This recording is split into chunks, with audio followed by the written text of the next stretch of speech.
Hello students, welcome to my class. আজি মই start কৰিম তোমালোকৰ কাৰণে অনুশীলনী 5.1 5.1 question number 1 to এই ভিডিওত কৰিম question number 1 ত দিয়া আছে চাৰিটা question কিন্তু ইয়াৰ আগতে মই কথা এটা কওঁ যে ইয়াৰ মোৰ আগৰ ভিডিওত সমান্তৰ প্ৰগতিৰ কাৰণে এটা ভিডিও বনাইছো সেইটো ভিডিও তোমালোকে নিশ্চয় চাইছা চাগে যদি নাইছোৱা কোনো কথা নাই সেই ভিডিওটোৰ লিংক মই ডেসক্ৰিপচনত দি দিম তোমালোকে সিওৰলি হেতু চাই লবা সেই ভিডিওটো চালে তোমালোকৰ এই গুটে চ্যাপ্টাৰ সমান্তৰ প্ৰগতিৰ যিখিনি কথা আছে যিখিনি জানিবলগীয়া মূল কথা আছে সেই গুটে কথাবিলাকৰ আইডিয়া হ'ব তো তোমালোকে সেই ভিডিওটো জুনে জুনে চোৱা নাই সিওৰলি চাই লবা বা জুনে জুনে ওপৰকৈ চাইছা আকৌ এবাৰ চাই লবা ঠিক আছে তো এতিয়া কোৱেশ্চন নম্বৰ 1 ৰ প্ৰথমটো আমি চাইছো ইয়াত দিয়া আছে প্ৰথম কিলোমিটাৰত ট্যাক্সি ভাড়া 15 টকা আৰু তাৰ পিছত প্ৰতি অতিৰিক্ত কিলোমিটাৰত 8 টকাকৈ হলে প্ৰতি কিলোমিটাৰৰ অন্তত ট্যাক্সি ভাড়া এই কথাখিনিয়ে সমান্তৰ প্ৰগতি গঠন কৰিব আৰু নে নকৰে যদি কৰে কিয় কৰিব হেতু আমি কথা ক'ব লাগে ঠিক আছে তো প্ৰথম কোৱেশ্চনটো আমি কৰো মই ইয়াত কথা কেটা লিখি লৈছো প্ৰথম কিলোমিটাৰৰ ভাড়া কিমান বুলি কৈছিলে ₹15 বা 15 টকা বুলি লিখিলে হ'ল দ্বিতীয় কিলোমিটাৰৰ ভাড়া কিমান কৈছিলে প্ৰথম কিলোমিটাৰটো যিমান দিব লাগিব হেতু আছে প্ৰথম কিলোমিটাৰত 15 টকা দিব লাগে তাৰ পিছত প্ৰত্যেকটো কিলোমিটাৰ যিমান বাঢ়ি গৈ থাকিব মানে 8 টকাকৈ তুমি দিব লাগিব ঠিক আছে তো প্ৰথম 1 কিলোমিটাৰৰ ভাড়া হৈ গল 15 টকা যদি মই 2 কিলোমিটাৰ যাও তেনে হলে এই 15 টকাটো তো দিবই লাগিব লগতে কিমান দিব লাগিব প্ৰথম কিলোমিটাৰত মই 15 টকা দিবই লাগিব তাৰ পিছৰ কিলোমিটাৰৰ কাৰণে মই কিমান দিব লাগিব 8 টকাকৈ দি গৈ থাকিব লাগিব ঠিক আছে যদি মই 3 কিলোমিটাৰ যাও 3 কিলোমিটাৰ গলে কিমান হ'ব মোৰ 15 + 8 + 8 এনেকুৱা হ'ব তো এতিয়া 3 কিলোমিটাৰ 2 কিলোমিটাৰৰ ভাড়া কিমান হ'ব 15 টকা প্লাস 8 টকা কিমান হৈ গল ₹23 হয়নে তো আকৌ ইফালে 3 কিলোমিটাৰ যাওতে ভাড়া কিমান দিব লাগিব তো 15 তো আছে 1 কিলোমিটাৰ ফাৰ্স্ট কিলোমিটাৰৰ কাৰণে 15 দিব লাগিব তাৰ পিছত প্ৰত্যেক কিলোমিটাৰৰ কাৰণে কিমান দিব লাগিব 8 টকাকৈ দিব লাগিব তো কিমান হৈ গল रुपीस এটো নিশ্চয় কিমান হ'ব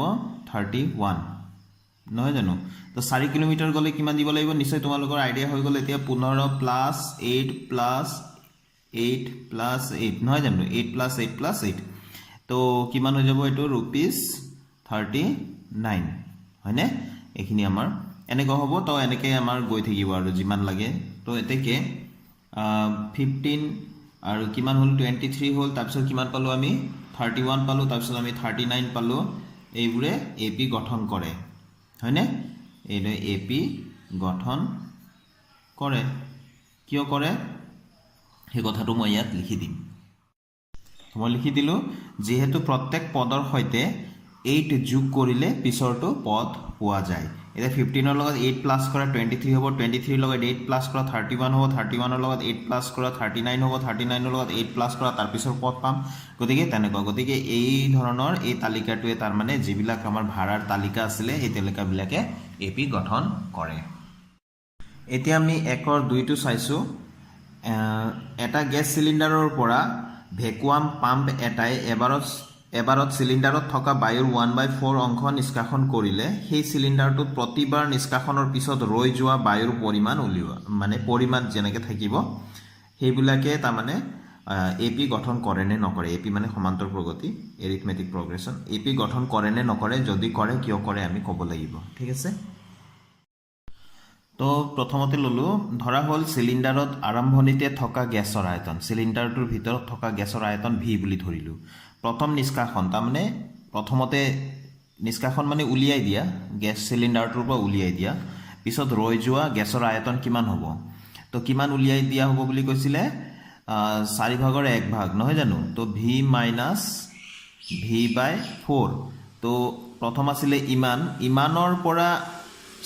4 অংশ 1/4 অংশ উলিয়াই লোৱা হৈছিল তো v/v/4 কৰিব লাগিব তো v/v/4 মানে ৰৈ যোৱা এটা সিলিন্ডাৰটোত ইমানখিনি উলিয়াই লোৱাৰ পিছত সিলিন্ডাৰটোত কিমান গ্যাস থাকিল তাৰ মানে v/v/4 মানে নিশ্চয় বুজি পাইছা এতিয়া তে v/v/4 মানে কি বুজোৱা হৈছে যে v/4 ভিৰ 1/4 অংশ উলিয়াই দিয়াৰ পিছত গ্যাস উলিয়াই দিয়াৰ পিছত সিলিন্ডাৰটোত কিমান থাকিল তো আগত যিমান আছিল যেনেকৈ ধৰি লৈছো 8টা চকলেট আছিলে 8টাৰ পিছত 3টা চকলেট খাই দিলোঁ কিমান থাকিলে বুলি ক'লে 8ৰ পৰা 3 মাইনাছ কৰিম নে নাই ঠিক সেই কথাটো তো ভি আছিলে প্ৰথমতে ভিৰ পৰা v/4 অংক উলিয়াই লোৱা হৈছে গতিকে কিমান থাকিব এতিয়া তো v/v/4 মানে হৈ গ'ল এটো আমাৰ যদি আমি এটো লসাগু লওঁ 4 এটো 4v হ'ব 4v - v তো কিমান হ'ব 3v অকমান থেপাথেপি হ'ল 3v/4 নহয় জানো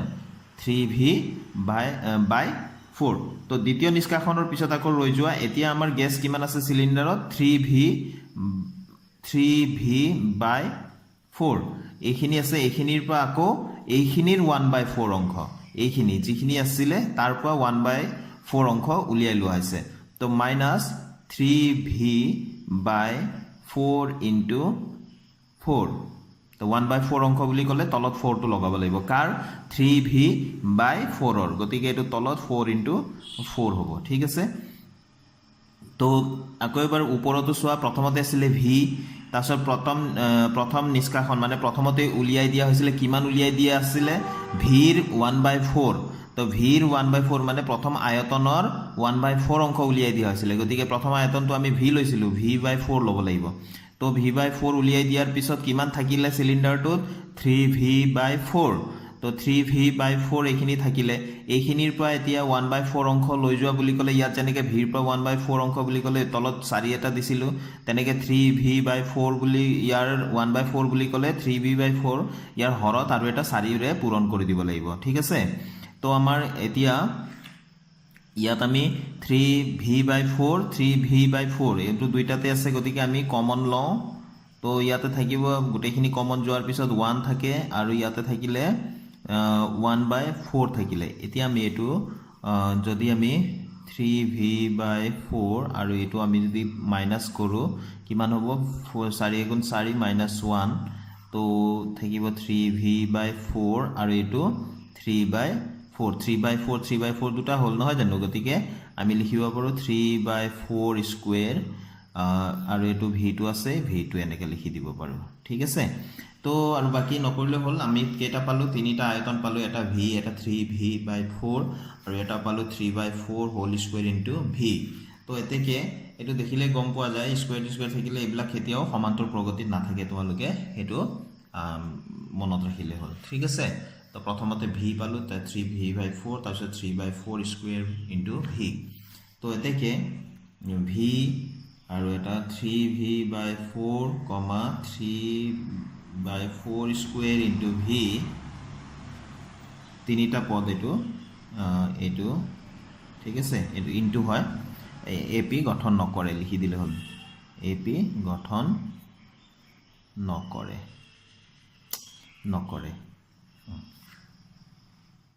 স্টুডেন্টস আমি কোয়েশ্চন নাম্বাৰ 3 টু লৈছো 1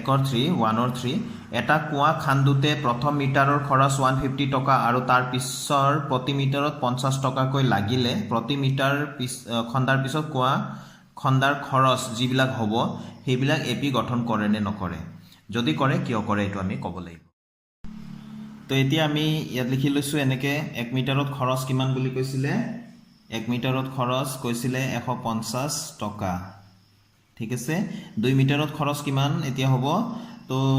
150 টো আছে আকৌ ইয়াতে 2 মিটাৰ মানে কি 1 মিটাৰ আৰু লগতে আৰু এটা 1 মিটাৰ আহি গল নহয় জানো প্ৰথম মিটাৰত কিমান বুলি কৈছে 150 টকা তাৰ পিছত যিমান মিটাৰ বাঢ়ি গৈ থাকিব 50 টকাকৈ বাঢ়ি গৈ থাকিব তো 2 মিটাৰ হ'ল 2 মিটাৰত 150 প্লাস 50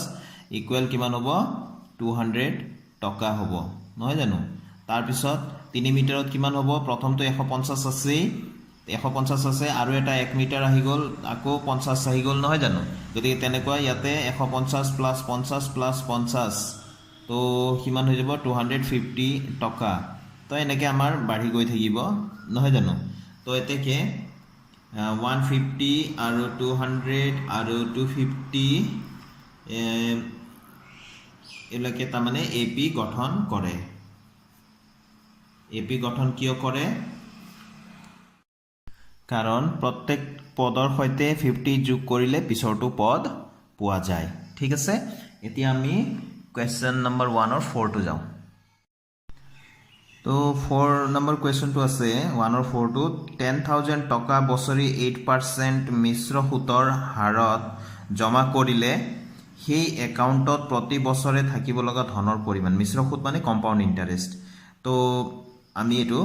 কৰি চাওঁ ফৰ্মুলা এটা আছিলে মিশ্ৰ সুদত যদি লাগি থাকে তেনেহ'লে কি কয় সমৃদ্ধি মূল যিটো কিমান হয় p into 1 plus r by 100 to the power n এইটা এনেকুৱা ধৰণৰ ফৰ্মুলা এটা আছিল নহয় জানো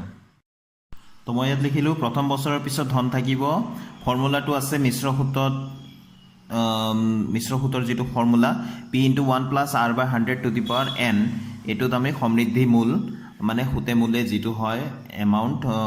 সেইটো আমাৰ ওলায় তো সেইটো মতে আমাৰ কৈছিলে যে বেংক একাউণ্টত এবছৰৰ পিছত মিশ্ৰ সুদ যদি থাকে মিশ্ৰ সুদৰ হিচাপত এবছৰৰ পিছত কিমান টকা থাকিব তো প্ৰথম বছৰৰ পিছত ধন থাকিব এইটো সুতে মূলে p into 1 plus r by 100 to the power n ইয়াত p মানে হৈ গ'ল মূলধন যিটো 10,000 টকা আছিলে সেইটো আমি লিখিম আৰু 1 টো 1 প্লাছ r মানে হৈ গ'ল সুদৰ হাৰটো যিটো আছিলে 8 বাই 100 আৰু টু দি পাৱাৰ n মানে প্ৰথম বছৰ এবছৰ গতিকে এইটো 1 হ'ব 1 টো লিখিলে হ'ল নিলিখিলে হ'ল কোনো কাম নাই 1 ৰ তো দ্বিতীয় বছৰৰ পিছত কিমান ধন থাকিব সুদে মূলে ফৰ্মুলাটো বাৰে বাৰে লিখি নাথাকো আমি 10,000 টো লিখিবই লাগিব p ঠাইত আৰু 1 প্লাছ r মানে 8 বাই 100 টু দি পাৱাৰ n এবাৰ দ্বিতীয় বছৰ মানে 2 বছৰৰ কিমান হ'ব ওপৰত পাৱাৰত 2 ঠিক সেই ধৰণে এই ফৰ্মুলাটো আমাৰ মনত থাকিলে হ'ল তো ইয়াতে আমাৰ 10,000 টো দিবই লাগিব আমি তৃতীয় বছৰত আমাৰ সুদে মূলে কিমান থাকিব একাউণ্টত গৈ প্লাই আমি ইয়াতে 1 প্লাছ 8 বাই 100 এবাৰ তৃতীয় বছৰ মানে 3 বছৰ 3 হলে পাৱাৰত n ৰ ঠাইত আমি 3 লিখিম ঠিক আছে তো এই যেটো থাকিলে এইবিলাক আমি হিসাব কৰি গুটেইখিলে ভাঙি দিব নালাগে আমি জাস্ট আমি ক'ব লাগে যে এইবিলাক যিবিলাক আমি পালো এটো দেখিলে গম পাই এইবিলাক আমাৰ কি নহয় এপি গঠন নকৰে মানে সমান্তৰ প্ৰগতিত নাথাকে কাৰণ এইবিলাক পাৱাৰত যদি আছে পাৱাৰ বিলাক আমাৰ ইয়াতে 1 আছে 2 আছে 3 আছে এইবিলাক ডিফাৰেন্স বিলাক বা সাধাৰণ অন্তৰ বিলাক আমি একে নাপাম ঠিক আছে তো মই ইয়াত লিখি দিম তো মই লিখি দিলো এই গুটেখিনি এটা দুটা তিনিটা বাকি বিলাক আমি উলিওৱা নাই আৰু ডট ডট দি দিলে হ'ল ডট ডট দি প্লাই এপি গঠন নকৰে তো এই সংখ্যা বিলাক আমি যিবিলাক হিসাব নিকাশ কৰি প্লাই পাম এইবিলাকে তাৰমানে এপি গঠন ডট ডট একাৰণে দিয়া হৈছে কাৰণ আমি তিনিটাহে উলিয়ালো এনেকৈ ধেৰ উলিয়াব পাৰি গতিকে আমি প্ৰত্যেকবাৰতে ডট ডট দি গৈছো এইবিলাকে এপি গঠন নকৰে তো এইখিনিলৈকে আমাৰ কোৱেশ্চন নম্বৰ 1 ত থকা 4টা কোৱেশ্চনৰ আনসাৰ বিলাক হৈ গল এই কোৱেশ্চন বিলাক জাস্ট তোমালোকৰ সমান্তৰ প্ৰগতিৰ ধাৰণা বিলাক মানে ক্লিয়াৰ কৰিবৰ কাৰণে দিয়া হৈছে তো তোমালোকে এইবিলাক বস্তু ভালকে এই অংকবিলাক ভালকে কৰিবা তোমালোকে যাতে পিছৰ অংকবিলাক আসল অংকবিলাক অহাই নাই আসল অংকবিলাক যেতিয়া আমাৰ 5.2 5.3 কৰিম তেতিয়া যাতে তোমালোকৰ ধাৰণাবিলাক সুদৃঢ় হয় মানে ক্লিয়াৰ হয় তো তোমালোকে ভালকে কৰি থাকিবা ইয়াৰ আগৰ ভিডিওটো চাবা মই ডেসক্ৰিপচনত দিম বুলি কৈছো লিংকটো তো আজিৰ ভিডিওটো মই ইয়াতে সামৰিছো থ্যাংক ইউ ষ্টুডেন্টস